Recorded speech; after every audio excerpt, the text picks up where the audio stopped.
So now we're going to go over some key manifesting questions. All right. Using your three-part recipe, I'll start with like relationships here. Mhm. Um, some people might ask, how do I manifest an ideal partner? Or can I manifest a specific person that I have in mind?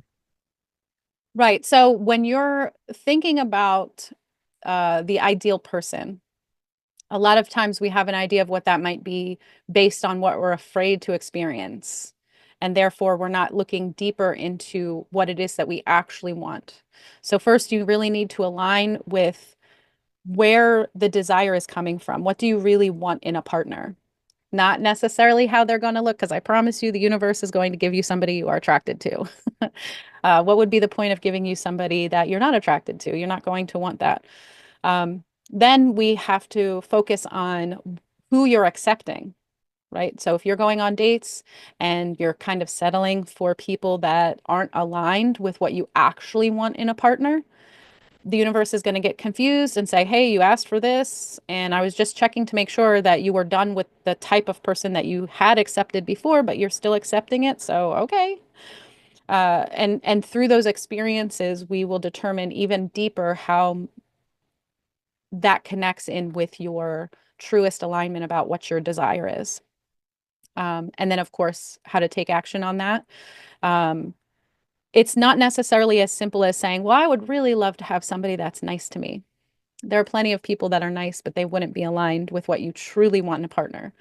And that's where we would go with that. And can a past negative experience block my ability to manifest love? Do I need to be completely healed to manifest love?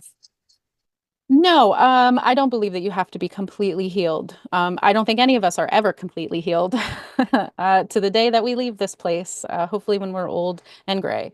Um, I think that identifying the things that keep you from moving forward, you're going to want to heal that stuff.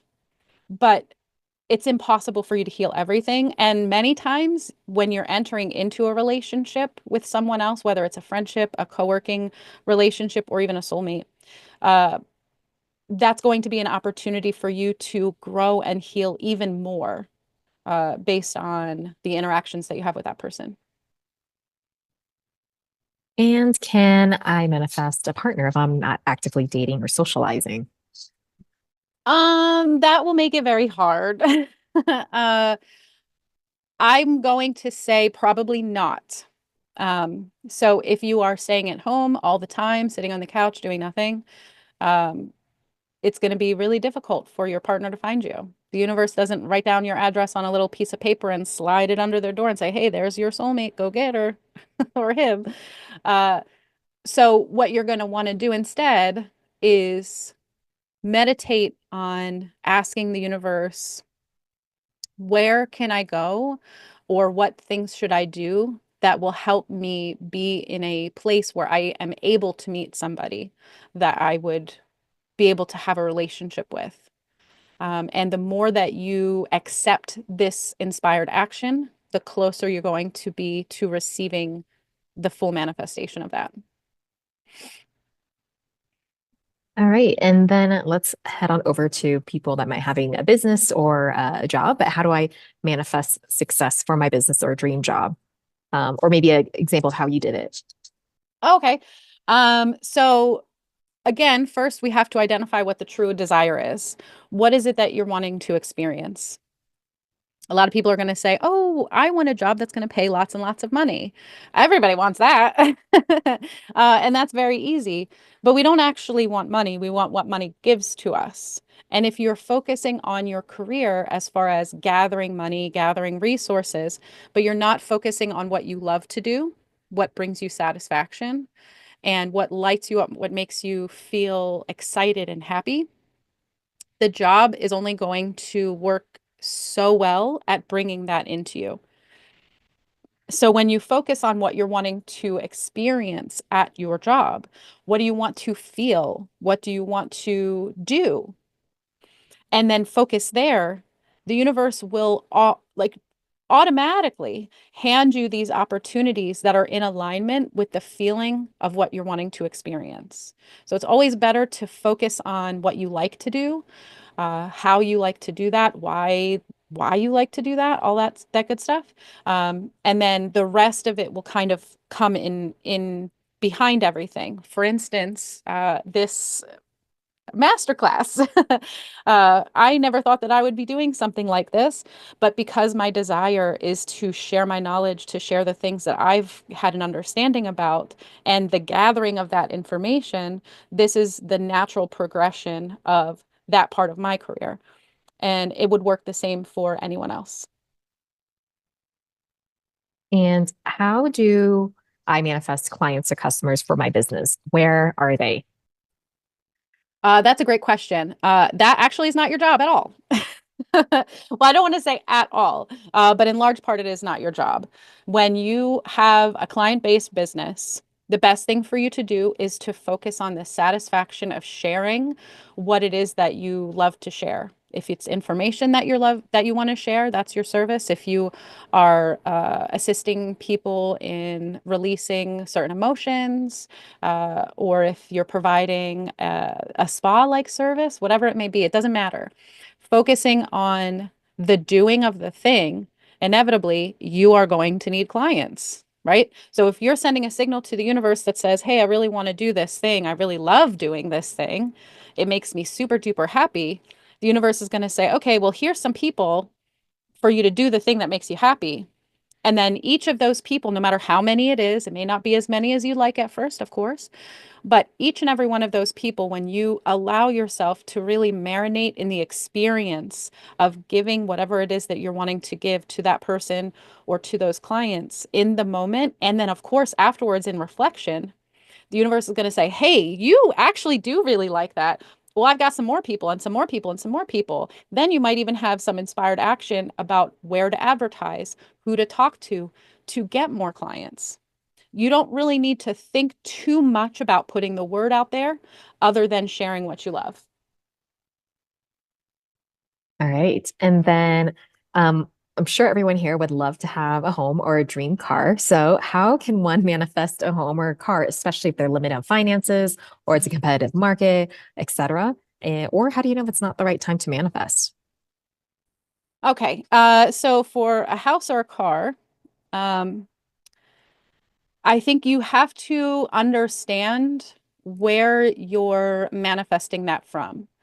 Are there limitations? If there are limitations, if you do have limitations, like feeling as though you're limited in your means, uh, if you have to move quickly, the chances that you're going to be able to fully release that limitation in that short period of time probably are not great. So, the best thing for you to do is to give the universe your wish list of what your home might look like or what key experiences that you want to have.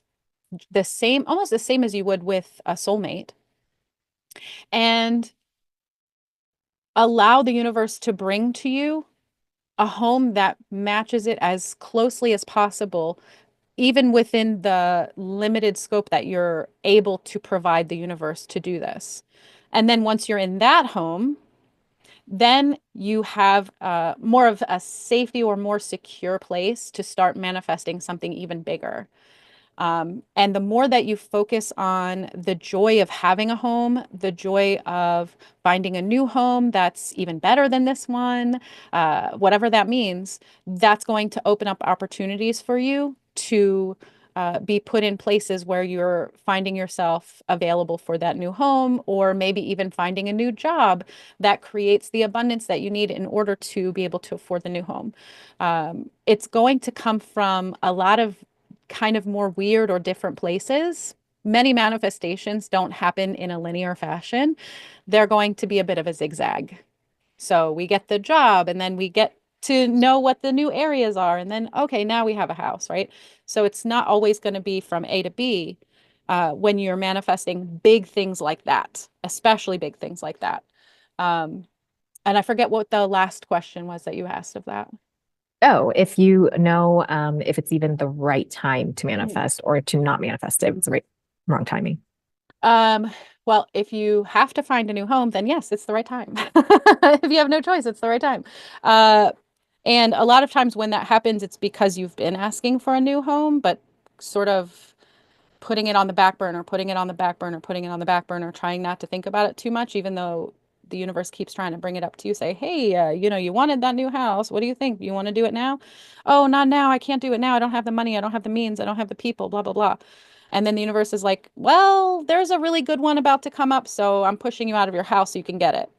And that's actually a time for you to really focus on trusting in the universe when those sort of tower moments happen. They're almost always for a reason of your highest and best good. Always for a reason for your highest and best good. Um, Now, when you're feeling more safe and secure and you're feeling a desire to move, to find a new home, knowing when to leap into that takes a little bit more intuition, trusting in how you're feeling about certain inspired actions to move on. And I would highly recommend not to take any impulsive action, especially in a big manifestation like that one. You cannot miss anything that's meant for you. You can't. So even if you're feeling inspired to take a certain action and you let it pass you by, a lot of times people are like, oh no, I missed my opportunity. You feel defeat and then you feel as though you have to start from scratch and you don't. The universe is going to bring another opportunity just like it right around the corner. And maybe that time you'll be ready to do it, right? It's all about how you're feeling inside and what fits right within what you're wanting to do, not what you're supposed to do, not what you should do, but what you want to do. Do you actually want to move right now? Do you feel excited about that? And that's where I would say you would know.